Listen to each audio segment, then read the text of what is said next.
Hey guys, so the Browns schedule just came out yesterday, and I'm gonna go over it. I'm gonna have two videos actually. This video is gonna be just going over the schedule, and what the implications mean, what some of the national TV games are, what I'm happy about, what I'm not happy about with it, and then the schedule video is gonna probably drop in a couple of days, probably 3 days.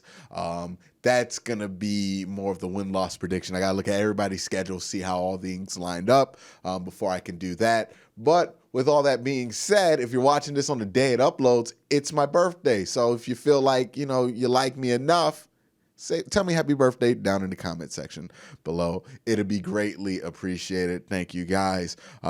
But without further ado, the first game, and I'm excited about this one. I wish it was a national TV game, but hey, I'll take it. At Baltimore. And some people are like, well, why would you want to be at Baltimore? It's literally the hardest game for the Browns, and the Browns don't ever, ever, ever win the opening game. Sometimes they win the home opener, but they don't ever win the first game on the schedule. Q, why are you happy about this? Well, one, first time the Browns won the opener, it was against Baltimore. That is true. But also, I love it. This is the type of game that the Browns need to start their schedule off with, that so they can have that sense of urgency throughout the offseason. When you're facing Tennessee the first game last year, you feel like you can drift off. Oh, man, you don't need to take it serious. You can start slow. But when you start the season at Baltimore, that adds a sense of urgency to everything. That makes everything that they do more important. It gives everything more purpose, and it gives that look. The Browns want to take the crown of this division. That is the very real goal and the very real mindset of what the Browns want to do. They want to take the crown from Baltimore. Well, here it is. Here's the opportunity. September 13th, everything permitting, 1 o'clock in Baltimore. You get to go to the castle to take the throne and steal the crown. If that's what the Browns want to do, if they're serious about that, they have the opportunity to do it there, and they have the opportunity to prove themselves and prove to the world that they're serious. There's going to be no, they got a light schedule. Maybe that's why they're playing good. No, if they beat Baltimore week 1, they got to give us our respect for the rest of the season as long as we keep it up. So, yeah, I love it. I love it. I've been looking forward to that. I've been hoping this was the first game, and I'm so excited. Lamar Jackson coming off that MVP year. Maybe the Browns can ruin that party, that homecoming for him to start the season off in Baltimore. I love this for the Browns, and I love it. And maybe I won't love it after it happens. Maybe they'll get beat down, but as of right now, I'm so excited for this game. This is exactly what I wanted the opener to be. The week after that, we're going to play Cincinnati Bengals on a short week at home. This is good for the Browns because Thursday night games at home have a statistical advantage, and also you're playing the Bengals, who you should beat anyway, so that's going to be good for the Browns. You're also going to play Washington with 10 days rest, so that's going to be awesome. And then you play at Dallas at 1 o'clock. Baker Mayfield mentioned that this is going to be the same week as the Oklahoma game if everything happens as it should, which means Baker Mayfield's going to have a lot of Oklahoma fans, and there are going to be a lot of Baker Mayfield fans there, period, because this is going to be the first opportunity that those fans are going to be able to go down there. For most people who aren't aware, Oklahoma fans are usually Dallas Cowboy fans, so they'll be able to show their appreciation. And also the Browns backers are pretty big down there in Texas, so that's going to be a big deal. Then again, after that, Indianapolis, 4th, 25th. It's kind of a national TV game. Probably going to have Tony Romo on the broadcast. That's going to be awesome. At Pittsburgh, the week after that, don't play the Steelers until week 6, and then you play them in Pittsburgh. It's going to be very interesting to see how all that lines up. And then you also play Cincinnati right there. Both division games back to back. You get Cincinnati. Last year, we didn't play Cincinnati last 2 weeks of the season. Well, 3 weeks of the season. This year, we're going to get them done before the bye. That's a little weird, but that's how these schedules always line up. So, unlike last year, the Browns didn't play a lot of division games. I think they only had the Ravens game to start before their bye, so they had a lot of room to start slow, and still even then they kind of were in a hole they couldn't dig out of because of Baltimore. This year they can't start slow because they have 3 division games right off the bat. So you cannot afford to fall into a hole there. And then after that, they finally get the Raiders in Cleveland. We always play the Raiders on the road. Finally get the Raiders in Cleveland. One time we don't play the Raiders at home. They're in Las Vegas. So, that's how luck goes. But then after that, we get a bye week right in the middle of the season. It's a lucky draw for the Browns. Normally to get like a really crappy bye week, either too late or too early. So to get one smack dab in the middle, it's going to be very good for them. And unlike last year, they don't have a bunch of dudes coming off of injury or suspension, hopefully. Then after the bye week, you get the Texans in Cleveland. It's going to be important. Deshaun Watson not going to have a lot of pieces. Offensive line was kind of wonky. You're going to have Myles Garrett in there. Last time you played the Texans, they destroyed you. So it's going to be interesting to see what they can do against them. Then you go at Jacksonville.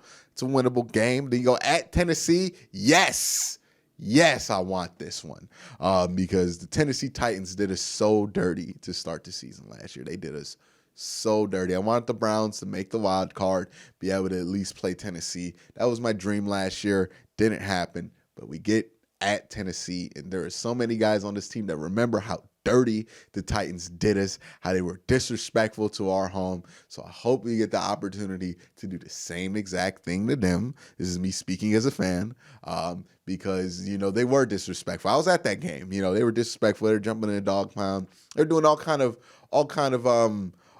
of wild stuff, which I'm fine with, but, at least we get that opportunity to do the same thing there. And after the Browns get that opportunity to disrespect the Titans like they disrespected us, we get the Baltimore Ravens at home on Monday Night Football. Now, this might be a huge game.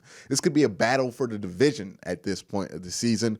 It's going to be very important to see how this shakes out. Again, Baltimore Ravens versus Cleveland Browns, underrated. I think both these games should be national TV games, to be honest with you, because I think that's going to be the next big rivalry in the division.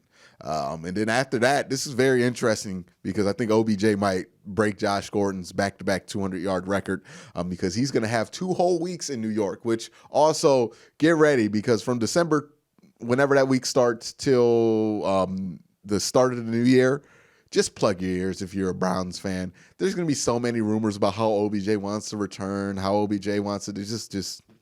They're all garbage. They're not true. So just plug your ears. But we get those back-to-back New York games. I'm surprised the return to New York against the Giants is not a national TV game. That's very surprising. OBJ return to the Giants, not a national TV game. I don't know about that one. That might get flexed. That might be a late season flex candidate, and we're probably not doing that because the Giants aren't going to be good, and maybe the Browns might not.